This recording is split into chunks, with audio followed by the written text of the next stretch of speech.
வணக்கம், நான் உங்க ரவி. எல்லாம் நல்லா இருக்கீங்கன்னு நினைக்கிறேன். ஏப்ரல் 2 என்ன நாள்? இன்டர்நேஷனல் சில்ட்ரன்ஸ் புக் டே.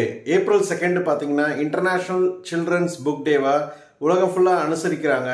1967ல இருந்து இதோட ஹிஸ்டரி பார்த்தீங்கன்னா IBBY international board on books for young people. இது வந்து சுவிட்சர்லாண்டில் இருக்க ஒரு NGO.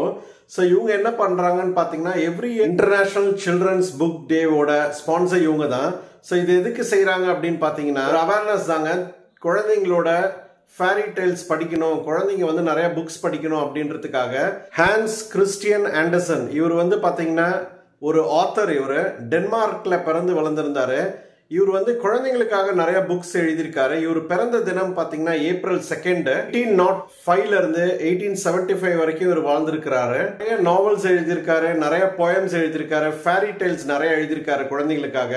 ஸோ குழந்தைங்க வந்து நிறைய படிக்கணும் அப்படின்ற ஒரு கான்செப்ட்ல இந்த நாளை உருவாக்குனாங்க 1967ல இருந்து. இன்னைக்கு உலகம் ஃபுல்லா அவருடைய பிறந்த நாள் அன்னைக்கு international children's book day celebrate பண்றாங்க. அவருடைய போட்டோ இமேஜ் நான் இந்த வீடியோல கொடுத்துருக்கேன். நிறைய புக்ஸ் எழுதியிருக்காரு. அதுல குறிப்பிடப்பட்டு சொல்லணும் little mermaid, ugly tucking, snow queen, தி எம்பரர் நியூ க்ளோத்ஸ், இதெல்லாம் அவர் எழுதின முக்கியமான புக்ஸ் அப்படின்னு சொல்லலாம். டேனிஷ் ரைட்டர், டென்மார்க்ல பிறந்த ஒரு நாவலிஸ்டுக்காக இந்த நாளை நம்ம செலிப்ரேட் பண்றோம். ஸோ உங்க குழந்தைங்களுக்கு எல்லாருக்கும் புக்ஸ் படிக்கிறதுக்கு பழக்கி விடுங்க. சின்ன வயசுல இருந்தே பழக்கிறது வந்து ஒரு good habit. International children's book day April 2. ஜனவரி 1ல இருந்து நான் என்ன தினம்னு தினமும் சொல்லிட்டு இருக்கேன். சேனலுக்கு ஃபர்ஸ்ட் டைம் வரீங்கன்னா மறக்காம சப்ஸ்கிரைப் பண்ணிக்கோங்க, உங்க ஃப்ரெண்ட்ஸ்க்கு ஷேர் பண்ணுங்க. நன்றி.